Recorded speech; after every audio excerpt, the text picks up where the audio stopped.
السلام عليكم ورحمة الله وبركاته. أهلا بكم جميعا. النهاردة حبيت أصور لكم الفيديو من المكان الجميل ده عشان هتكلم في موضوع جميل برضو. قبل ما أجي المكان ده أنا فكرت إن أنا عايزة أجي، وقبل ما أسجل الفيديو أنا فكرت إني عاوزة أسجل فيديو، وقبل ما أنت تسمعني أنت فكرت إنك عاوز تسمعني، وقبل ما بتعمل أي حاجة في حياتك أنت بتفكر فيها الأول.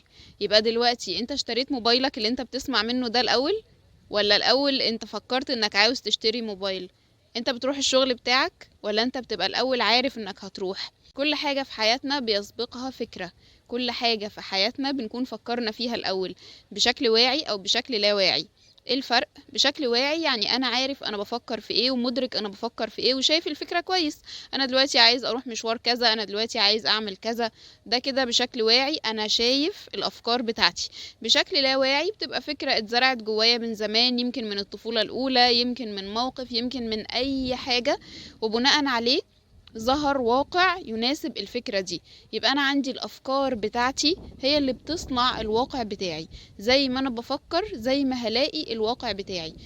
الواقع بيتبع الأفكار وليس العكس. يبقى أنا دلوقتي علشان أغير أي حاجة في الواقع بتاعي محتاج أغير الفكر بتاعي. محتاج أغير الفكر بتاعي إزاي؟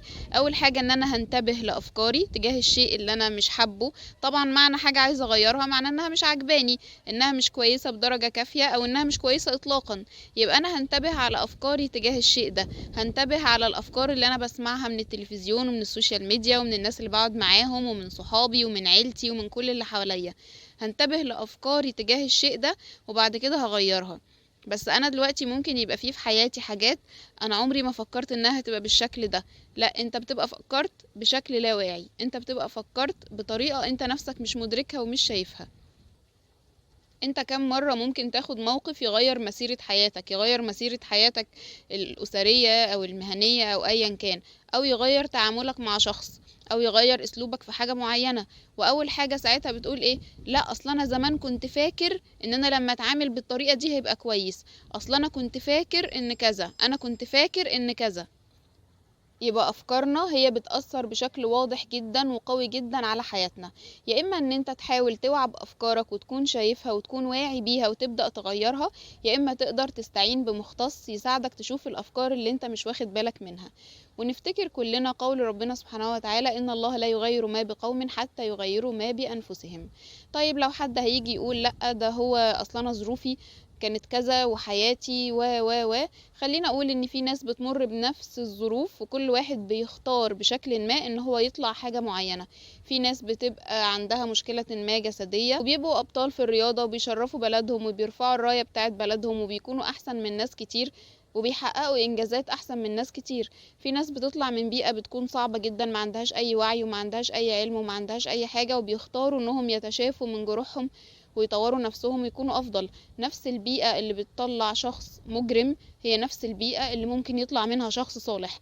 أنا هنا مش بنكر أهمية البيئة في النشأة، لا هي مهمة جدا جدا، لكن هي لحد مرحلة معينة وبعدها أنت بتختار. وخلي بالك لو أنت بتقول لا مش أفكاري اللي صنعت الواقع بتاعي، لا هو الواقع بتاعي هو كده، خلاص أنت عشان تغير الواقع بتاعك استنى بقى أما الواقع بتاعك يبقى يتغير. لكن لو أنت بتقول لنفسك أنه أنا مسؤول عن اللي بيحصل لي ده بأفكاري وبمشاعري وبمعتقدات مش مظبوطة عندي وبمعلومات مغلوطة أو بمعلومات ناقصة عندي، إذا أنت هتبقى قادر إنك تغير ده. هل من السهل على أي حد، هل من السهل عليا أو على أي حد مثلا إنه يقول ده أنا المسؤول عن كل اللي بيحصل لي ده؟ لا طبعا، دي جملة مش سهلة إطلاقا. لكن مجرد إنك بتوعى بحاجة زي كده، مجرد ما بتنتبه لحاجة زي كده، مجرد ما بتفهم ده حتى لو الموضوع تقيل عليك، بتبقى فتحت لنفسك باب واسع جدا جدا جدا من التغيير والتطور للأفضل وللأفضل.